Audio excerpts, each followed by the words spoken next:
اپنی اپنی کوشش ہے انسان نیک ہو جائے، اولاد نیک ہو، گھر بار نیک ہو، اچھے اعمال سرزد ہوں۔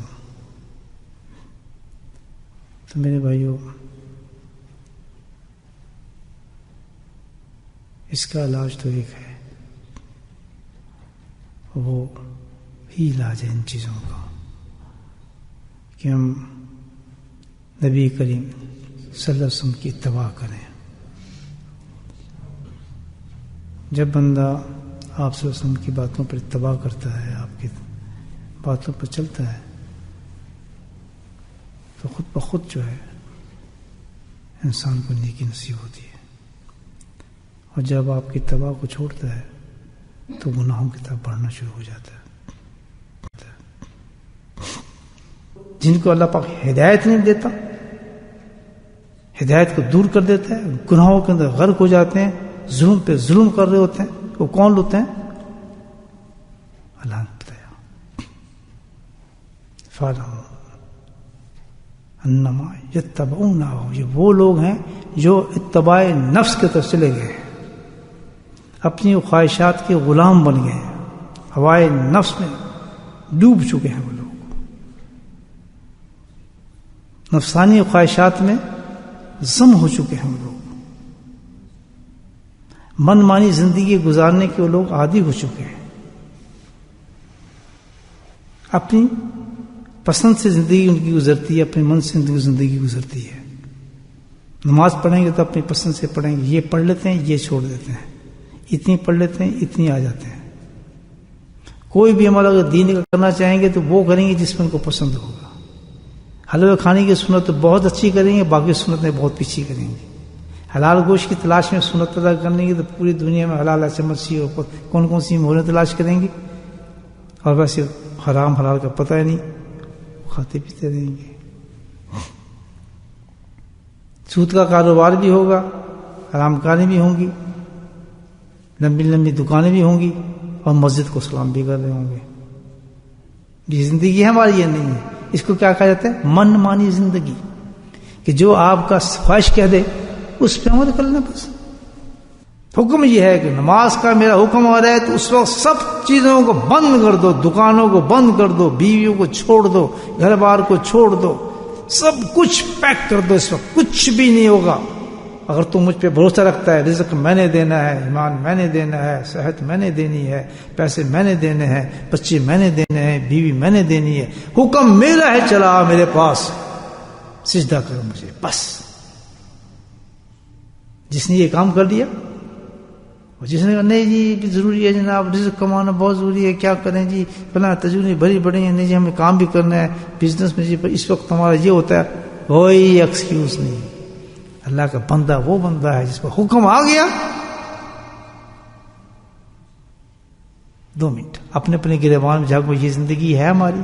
تو اللہ تعالیٰ نے سب بتایا کہ مرض اتنا برا ہے کہ اللہ سے تم اتنے دور چلے جاؤ گے، اور مرض کون سا ہے؟ وہ نفس پرستی ہے۔ تو میری بات نفس پر اپنی زندگی گزار رہے ہو، لیکن کیوں ہے یہ نفس پرست؟ کیوں بنے تم؟ اللہ اکبر۔ فَإِنَّمَا يَسْتَجِيبُ لَكَ، یہ ہے فَإِنَّمَا يَسْتَجِيبُ لَكَ فَاعْلَمُوا أَنَّمَا يَتَّبِعُونَ أَهْوَاءَهُمْ۔ صحیح پڑھو نا آیت، ادھر ادھر عالم بھی ہیں، حافظ بھی ہیں، بڑے بڑے مفتی صاحبان بیٹھے ہیں ماشاءاللہ، سب دیکھ لیں، بالکل ٹپ کی بات چل رہی ہے، جس سے بتایا اللہ نے سسٹم وائز۔ اللہ والے بزرگان دین ایسے سمجھاتے ہیں ہمیں قرآن، کہ ہم سمجھتے نہیں۔ وجہ بتائی جائے اللہ تعالیٰ کیوں، پہلے وجہ ہی بتا دی تھی۔ اس کی وجہ کیا ہے کہ نفس پت انسان کیوں بنتا ہے، پچھلی قومیں کیوں بنی، کیا وجوہات تھی، کیوں یہ کام آج اس کام پہ ہم اتر جاتا ہے۔ اس کام کو اللہ نے بتا دیا، فوراً اس کو گرفت کر لو، اچھا اگر یہ ہم نہیں کریں گے تباہ ہو جائیں گے، وہ بتایا اللہ پاک نے۔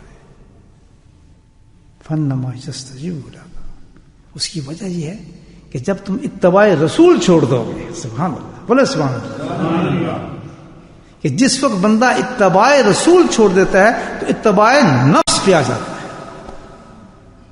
فَعْلَمُوا أَنَّمَا، یہی وجہ ہے اللہ تعالیٰ کہتا ہے کہ جس وقت کوئی بندہ، کوئی بندی، کوئی قوم یہ جب کام کرتا ہے کہ ایمان بھی لے آیا، اس کے پاس کتاب بھی آ گئی، رسول بھی موجود ہیں صلی اللہ علیہ وسلم، ان کی ہدایات موجود ہیں، سب کچھ دلائل موجود ہیں، سب کچھ بتانے والے موجود ہیں، اور اتباع رسول کو جب وہ چھوڑتا ہے تو پھر کس پہ پہنچ جاتا ہے؟ ایک دم اس کی زندگی کس پہ پہنچتی ہے؟ اتباع نفس سے پہنچ جاتی ہے. تو ثابت یہ ہو گیا کہ اگر نفس سے کوئی بندہ بچنا چاہتا ہے اور نفس سے چھٹکارا حاصل کرنا چاہتا ہے، نفسانی زندگی کو چھوڑنا چاہتا ہے، تو اس کو کیا کرنا پڑے گا؟ اتباع. بولے سبحان اللہ. کیا مسئلہ حل ہو گیا. نفس ہر بات پہ چلتا ہے، ایک ایک چیز پہ نفس چلتا ہے،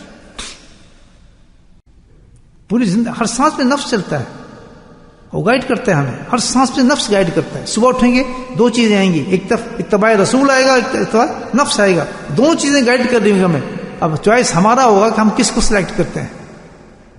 ہم دیکھتے ہیں اتباع رسول میں تکلیف ہو رہی ہے، مثال کے طور پہ ہمیں جانا ہے، ہم نے وضو کر کے سونا ہے، نفس کہتا ہے سو جائے ایسے، دو چیزیں آ گئی ہیں نہیں آ گئی، اس میں تکلیف آ رہی ہے ظاہری، لیکن راحت بہت اونچی ہے کہ ساری رات عبادت لکھی جائے گی، فرشتوں کی حفاظت ہوگی، گناہوں سے بچ جائے گا، فرشتے اس کی طرف سے مقرر کر دیتے ہیں، اس کی طرف سے عبادت کرتے ہیں.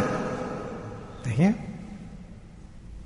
تکلیف تھوڑی دی نا اللہ پاک نے، کیونکہ محبت میں تھوڑی بات دشواری تو آنی چاہیے، تبھی تو محبت کو آزمایا جاتا ہے. عاشق تو جب آزمائش آتی ہے عاشق کا اس وقت پتہ چلتا ہے کتنا بڑا عاشق ہے.